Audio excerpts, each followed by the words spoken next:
Hello बच्चों, good morning. Class 6 का math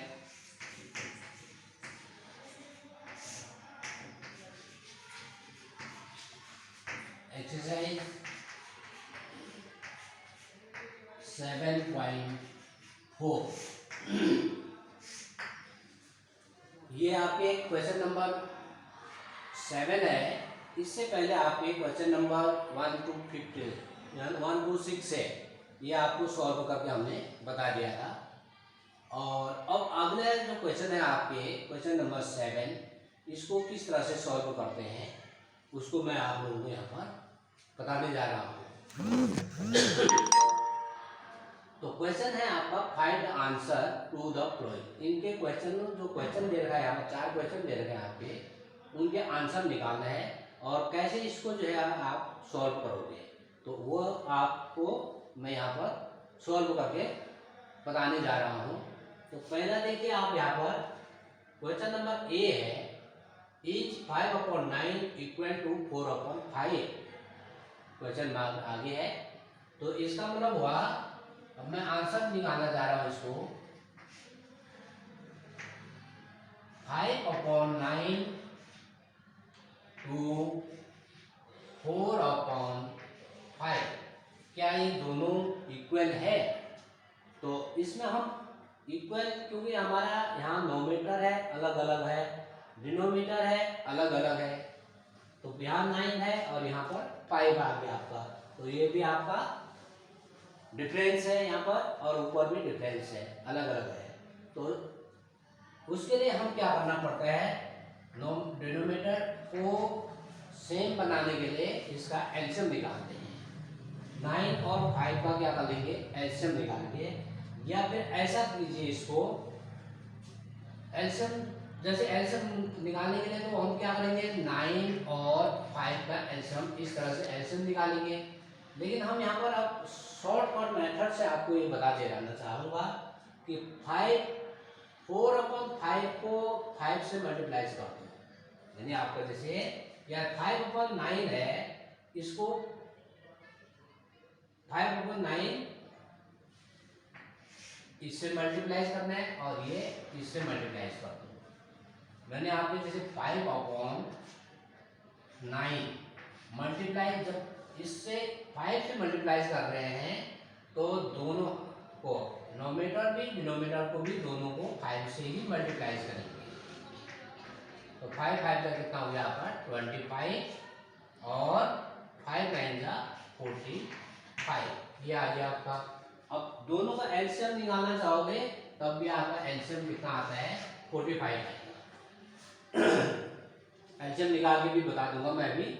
उसके बाद 4/5, इसको 9 से मल्टीप्लाई कर दिया, दोनों को 9 से क्या करना है, मल्टीप्लाई करना है, इससे 9 से इस, यानी 4/5 को 9 से मल्टीप्लाई करना है, 5/9 को 5 से मल्टीप्लाई करना है, यानी 5 से क्या करना है, मल्टीप्लाई कर देना है। तो 4 9 का 36 है अपॉन 5 9 का 45, दोनों का। अब आगे यहाँ पर 25/45, 36/45, यानी डिनोमिनेटर का दोनों का क्या आ गया, सेम आ गया आपका। यहाँ पर क्या आ गया, 36 से अपॉन 45, यहाँ पे 45 आ गया, यहाँ पे 45 आ गया, अब यहाँ पर 25 आ गया, यहाँ पर क्या आ गया 36 है। This fraction are not equal, ये आपका जो है फ्रैक्शन जो है इक्वल नहीं है, इसलिए 5/9 नॉट इक्वल टू 4/5, यानी 5 जो है 4 के बराबर नहीं, दोनों जो है इक्वल नहीं है, दोनों के आपका इक्वल नहीं है। तो ये आंसर आपका आ गया। और मैंने आपको बोला जैसे 9 और 5 का क्या एलसीएम निकाल के भी कर सकते हो, तो 9 3 से दिया, 3 का 9 और 5, फिर 3 से दिया 1 5, फिर 5 से दिया आपने 1 1, ये हो गया। और फिर 3 का 9 और 9 5 जा 45, ये एलसीएम हो गया। ये क्या है आपका एलसीएम। अब हमने इतना फालतू न करके हमने क्या कर दिया, डायरेक्ट इससे इसको मल्टीप्लाई किया, इससे इसको मल्टीप्लाई कर दिया, तो आपका क्या हो गया एलसीएम। आपका डायरेक्ट आंसर निकल गया है। और वैसे भी करना चाहोगे तब भी वो इतना ही आएगा। तो ये क्वेश्चन नंबर आपका यहाँ पर लिख दो 5/9 नॉट इक्वल 4/5, ये लिख देना। हो गया ना। अब बी वाला है आपका क्वेश्चन नंबर बी। यहाँ पर बी क्वेश्चन है ये वाला 9/16 टू 5/9, क्या ये दोनों इक्वल है? आपसे क्या पूछ रहे हैं कि या ये फ्रैक्शन और ये फ्रैक्शन जो है आपका क्या इक्वल है? तो ये भी आपका क्या करना है, सॉल्व करके देखना पड़ेगा, क्योंकि पहले से अब यहाँ पर नोमीटर अलग है, यहाँ पर भी अलग है, डिनोमीटर इसका 16 है, यहाँ पर 9 है, तो ये भी आपका दोनों का क्या करना है, एलसीएम निकालना है। तो दोनों का एलसीएम निकालने के लिए क्या करोगे आप, इसको वैसे सिंपल सेमलेस फॉर्म में करना चाहें तो हम इसको तो 3 से कट रहा है, ये नहीं कट रहा है, ये 2 से कट रहा है तो ये नहीं कट रहा है, तो ये आप पहले से ऑलरेडी क्या है सेमलेस फॉर्म में है। तो हम उसी मेथड से आपको क्या करते हैं, जैसे हम यहाँ पर गया है उसी तरह इसको भी हम यहाँ पर सॉल्व कर देते हैं। तो 9/16 मल्टीप्लाइज 9, तो 9 9 जा कितना हो गया 81, और 16 9 जा 144। देखो 16 मल्टीप्लाइज 9 है ना आपके, 9 6 जा 54, कैरी 5, 9 बचा 9 और 5 14, ये हो गया आपका। और यहाँ पर आपको क्या करना है, जो 16 और 9 का एलसीएम निकालना चाहोगे तब भी आपका कितना आएगा 144 आएगा। क्या आएगा 144, ये एलसीएम आएगा। तो हमने एलसीएम ने निकाल के डायरेक्ट क्रॉस मल्टीप्लाई कर दिया इसका, तो 9/16 मल्टीप्लाई 9, तो ये आ गया इसका। और फिर यहाँ पर लिखना है 5/9 मल्टीप्लाई 16 इक्वल 80, 16 5 जा 80, 16 80 और 9 16 9 जा 144, ये भी आ गया आपका। तो यहाँ पर क्या है 81/144 और 80/144। अब ये दोनों क्या इक्वल आ गया, डिनोमीटर दोनों का इक्वल आ गया, सेम आ गया 144 और यहाँ पर 80 आया, यहाँ पर 81 आ गया। तो ये this fraction are not equal, ये भी आपका इक्वल नहीं है।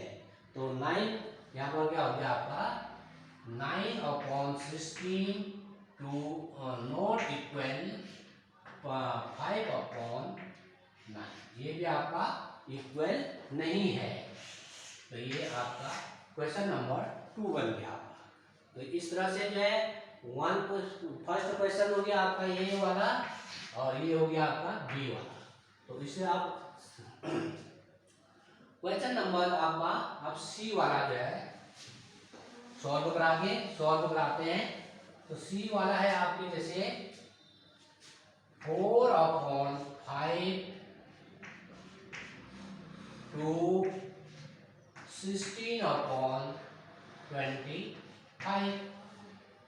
अब ये क्या है आपका सिम्पलेस्ट फॉर्म में 2 से ये कर सकता है, ये नहीं कर सकता है, तो ऑलरेडी सिंपल फॉर्म हो गया। और 16 2 से कट सकता है, ये नहीं करता है 25, और 25 5 से कटता है, लेकिन ये नहीं करता है। तो इसके लिए भी आप हमेशा क्या करोगे, अब इसको क्रॉस मल्टीप्लाई, जैसे हम क्रॉस मल्टीप्लाई भी कर सकते थे, लेकिन यहाँ पर हम क्या है क्रॉस मल्टीप्लाई नहीं कर। नोमीटर इसका 4 है, यहाँ 16 है, यहाँ पर 25 है और यहाँ पर 5 है, यहाँ पर 25 है। तो आपका यहाँ पर सबसे बड़ा अंक कौन सा है? 25 है। 25 में 5 का टेबल जाता है, तो एलसीएम हो गया इसका आपका, दोनों का एलसीएम 25 हो गया, इसका भी और इसका भी। एलसीएम कितना हो गया? 25 हो गया, क्योंकि इसका टेबल इसमें जा रहा है आपका, तो वही जो है आपका जो बड़ा डिजिट है उसका एलसीएम हो गया। ये समझ में आ गया होगा, जो एलसीएम दो डिजिट बड़ा होता है, लेकिन मगर ये इसमें जो आपका 5 है उसका टेबल उसमें जाना चाहिए, तब जाके उसका एलसीएम माना जाता है। तो ये हमारा क्या गया? एलसीएम हो गया 25।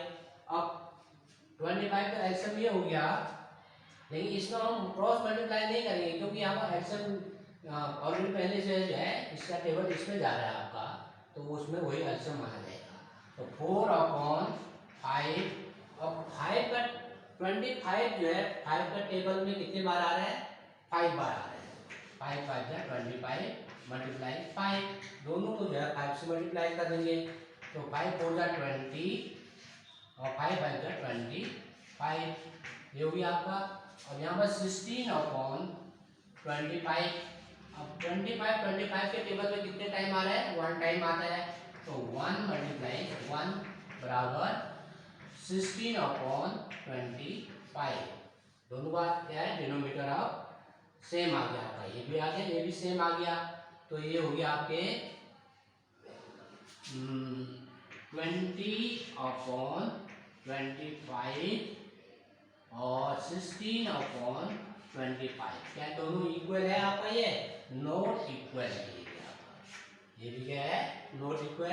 तो इसलिए 4/5 और 16/25 नॉट इक्वल, ये आपका क्वेश्चन नंबर सी हो गया। तो ये आपको समझ में आ गया होगा इस तरह से कैसे इस क्वेश्चनों को बनाते हैं। तो इस तरह से क्वेश्चनों को इस तरह के क्वेश्चन जो है ऐसे सॉल्व किया जाता है। और अगला है क्वेश्चन नंबर सी, नहीं डी, क्वेश्चन नंबर आपका क्या आ गया? डी आ गया। तो 1/5 और 4/30, अब दोनों का क्या डिनोमिनेटर सेम है? नहीं है, तो इसको हम क्या कर सकते हैं? डिनोमिनेटर सेम करने के लिए एलसीएम, या इसको जो है हम इसको सिंपलेस्ट फॉर्म में कर सकते हैं, 2 से काट सकते हैं, 2 2 जा 4 और ये हो गया 15 हो गया इसमें। तो ये दोनों क्या है आपका? 1/15 और यहाँ पर क्या आ गया? 2/15, दोनों का अब क्या हो गया? सेम आ गया आपका, डिनोमिनेटर सेम आ गया आपका, आ गया ना। लेकिन नोमीनेटर जो है आपका अलग अलग है, यहाँ पर 2 है, नहीं 1 है, यहाँ पर 2 है, तो ये क्या है? ये दोनों इक्वल है? नहीं है, तो ये आपका इक्वल नहीं है, क्यों? ऐसे भी बना सकते हो आप। और मल्टीप्लाइज भी जो है एलसीएम निकालोगे तो 30 आएगा आपका। जैसे एलसीएम हमने निकालना है कि 15 और 30 का एलसीएम निकालना है आपको, तो वैसे भी हम जैसे पहला वाला क्वेश्चन किया, यहाँ पर 5 है, यहाँ पर 25 है, इसका टेबल इसमें जा रहा है, तो वही एलसीएम माना गया है। लेकिन यहाँ भी 15 का टेबल 30 में जा रहा है, तो एलसीएम कितना हो जाता है? 30 होता है, मुझे 30 हो गया। तो 1/15, अब इस 15 का टेबल 30 में कितने बार जा रहे हैं? 2 बार जा रहे हैं, ये हो गया 2 2 1 2 1 जा 2 और ये 30 हो गया, 15 2 जा 30 और फिर हो गया आपका 4/30 मल्टीप्लाई 1 मल्टीप्लाई 1, क्योंकि 30 का टेबल 30 में एक बार आ रहा है आपका, तो ये हो गया आपके 1 1 जा 4 1 जा 4 और 30, ये हो गया। तो यहाँ पर आपके जैसे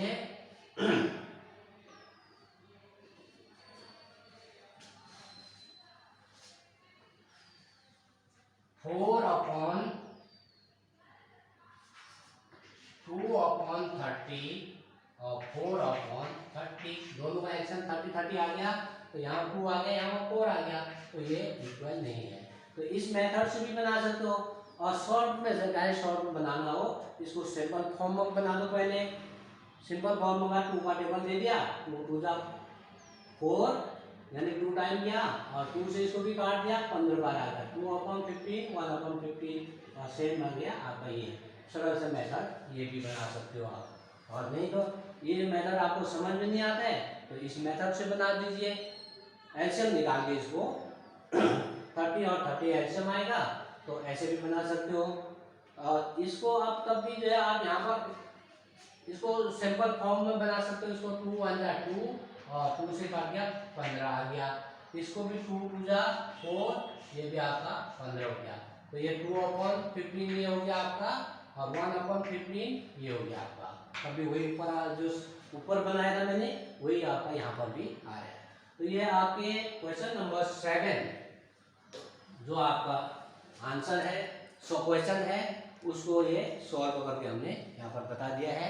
और आगे का क्वेश्चन फिर बनाऊंगा, फिर बता दूंगा आप लोगों को, और इसको देख लीजिए, सॉल्व कीजिए। Thank you.